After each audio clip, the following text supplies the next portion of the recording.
Hi everyone, Brendan here, and you might be wondering what this is. Welcome to the first episode of Chez Davis Almost Live. And what this is basically me doing the live stream setup, except I'm recording it, and I will cut out any awkward bits and give you just the meat of this. With any luck, there will not be any awkward bits, and I can follow my outline, which is right down here, and I can keep this really tight and focused, which is clearly what you want, and it's what I like in a video too.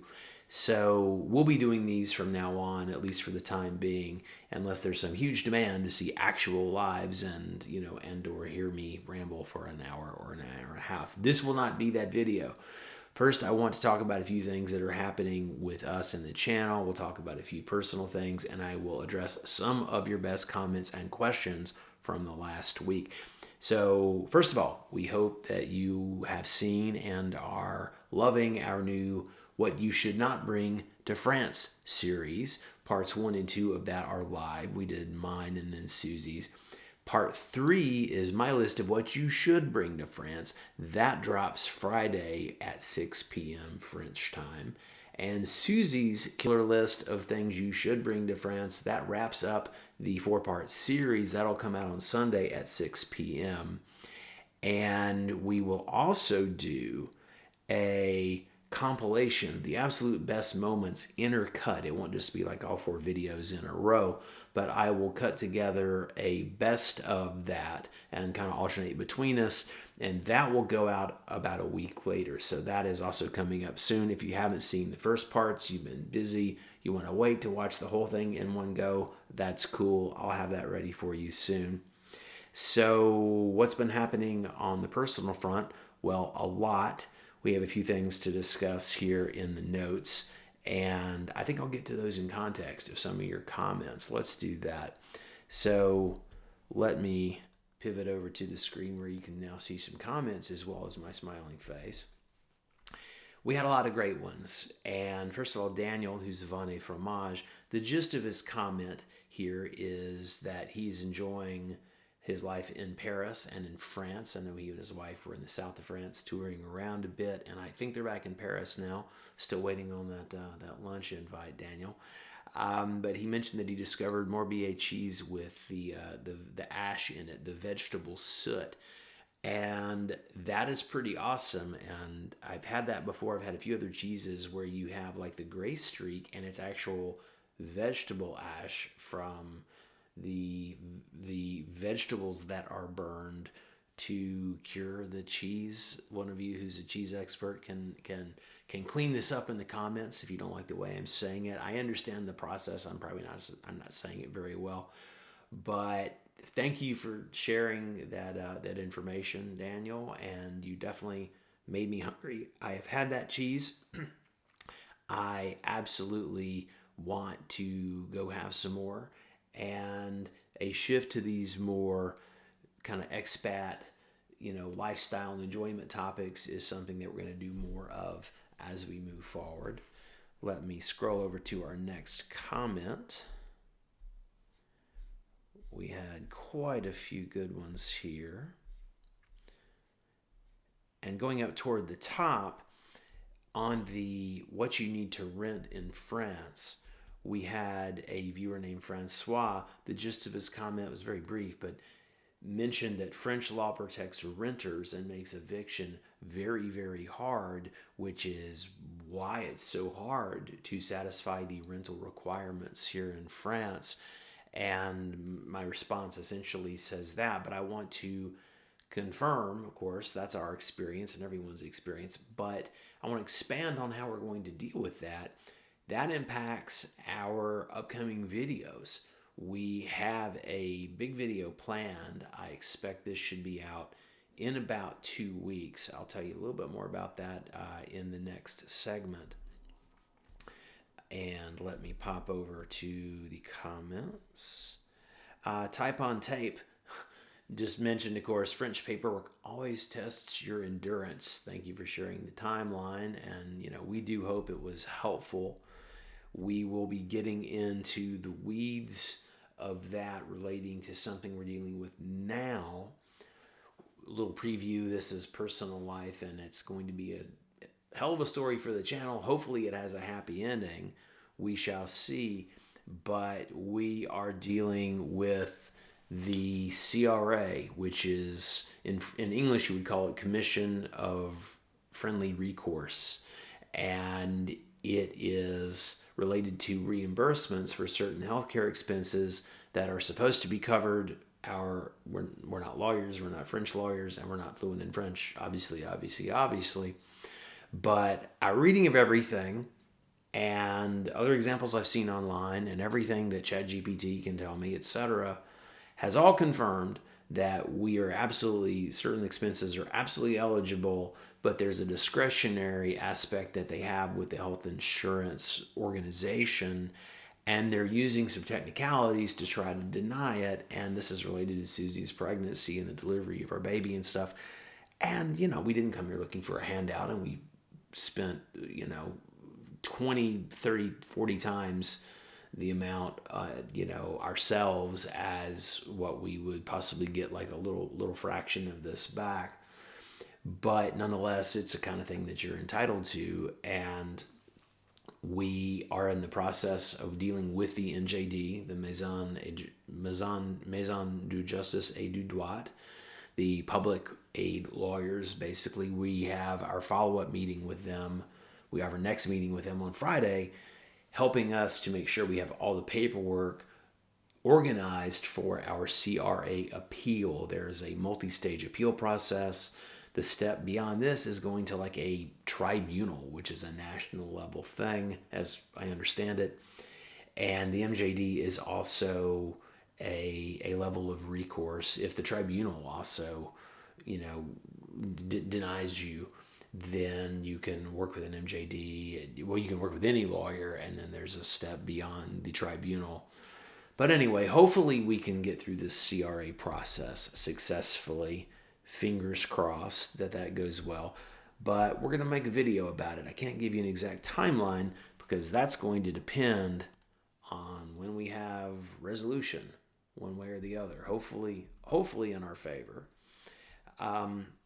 Our friend S.H. Freund, if I'm saying this correct, has had a lot of conversation with us regarding learning French, and specifically, he's also emailed me, and I know more about the situation than he's posted publicly, but what he has said, so I'm not telling tales out of school, what he has said is that he's considering coming to Paris specifically to go to Alliance Française Paris to learn French.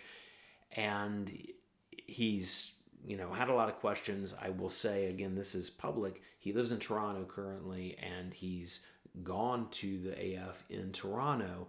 And I guess it's been a mixed experience. I think he's gotten a lot out of it, but he also had some questions about their course outline versus how they do it here, because the curriculum gets broken up differently in different places. When we did the interview with Brandy and Todd from Rowing Retirement, and they talked about in Nice and how they do the intensive and the semi-intensive and their regular programs, things are broken up differently depending on where you are, depending on the local Alliance Française.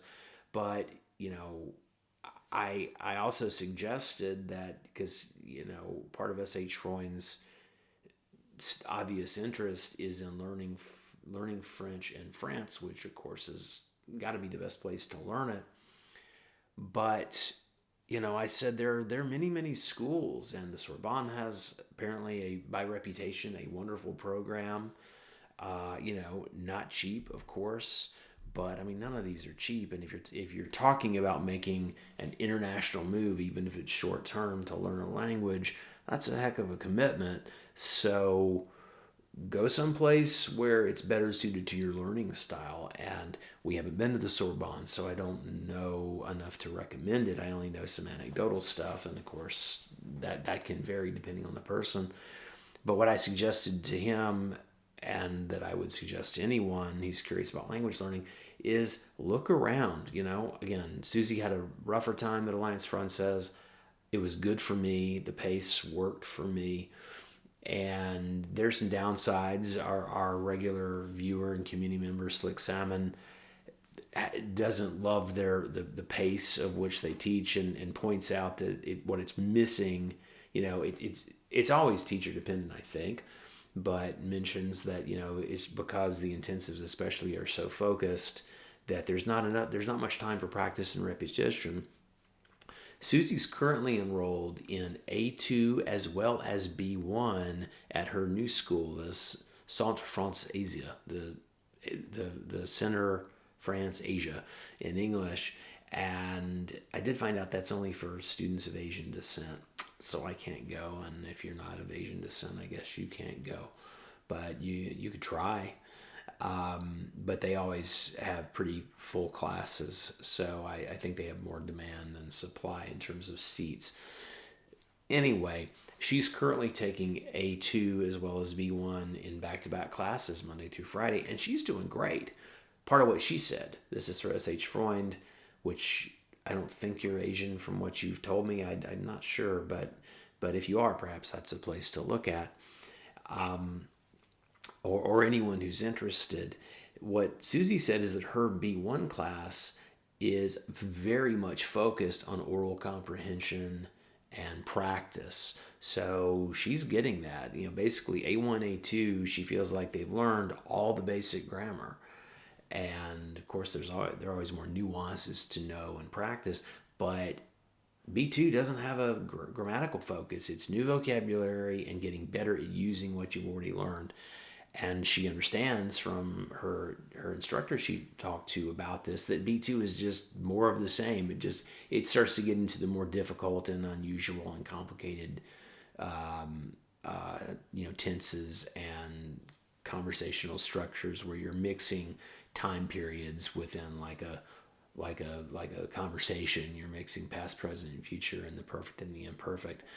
So it seems like B1 and B2, like basically once you clear the A level hurdle, that you're really getting into like a practice heavy thing. I don't know if Alliance Française is the same way, because again, I've only done A1 intensive. I don't have any more information on that. But if and when I get it, I will share that information.